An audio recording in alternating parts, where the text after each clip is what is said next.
ആരാ ഇതാ പുറകുവശത്തേക്ക് വന്നോ? ചേച്ചിയേ അതെ ഇത് കണ്ടോ അതെ എന്റെ ചിഹ്നം കണ്ടോ? ഇത് മറക്കലം ഇത് കണ്ടോ? എന്നാ പരിപാടി ഇത്? നീ ഒരു കാര്യം ഞാൻ വെള്ളം എടുത്തു വന്നടാ. വെള്ളം എടുത്തുണ്ടോ? ഇത് ഞാനിവിടെ അതെ ഇപ്രാവശ്യത്തെ കാര്യം മറന്നുപോയി. എന്നാ എന്റെ ഇതിനകത്ത് കുത്തിക്കഴിഞ്ഞാൽ എന്തൊക്കെ കാര്യങ്ങൾ ഇവിടെ നടക്കുന്നറിയോ? ഞാൻ എന്റെ പ്രകടനത്തിൽ പറഞ്ഞേക്കണ എന്തൊക്കെയാണെന്നറിയോ?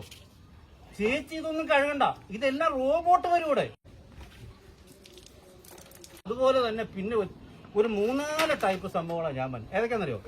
ഒന്ന് നീ കഴുകി കൊടുക്കടാ.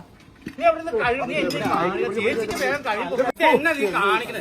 ഇനി അടുത്തത് നമ്മുടെ എയർപോർട്ട് നീ താഴത്തെ പണിയാണ്. ചേച്ചിക്ക് ഇനി ഫ്ലൈറ്റിൽ കയറുന്ന നേരെ താഴത്തേക്ക് ഒറ്റ കാല് വെച്ചാൽ മതി. ഒറ്റ കാല് ഈസിയായിട്ട് നമുക്ക് നാട്ടുകാർക്ക് ടിക്കറ്റ് ഫ്രീയാ. ആ നാട്ടുകാർക്ക് ചുമ്മാ വിളിച്ചു പറഞ്ഞാൽ മതി. ഒരു ടിക്കറ്റ് എടുത്ത് വെച്ചേരെന്ന് പറഞ്ഞാൽ അപ്പൊ വിളിച്ചു പറഞ്ഞാൽ മതി. നേരെ ഫ്ലൈറ്റിലേക്ക് കയറുക, എവിടെ വേണമെങ്കിലും പോവാം. ആ രീതിയിലാണ് ഞാനിവിടെ വികസനം കൊണ്ടുവരുന്നത്. മനസ്സിലായോ? നിസ്സാരല്ലത്. ഇപ്പൊ തീരുന്നത്.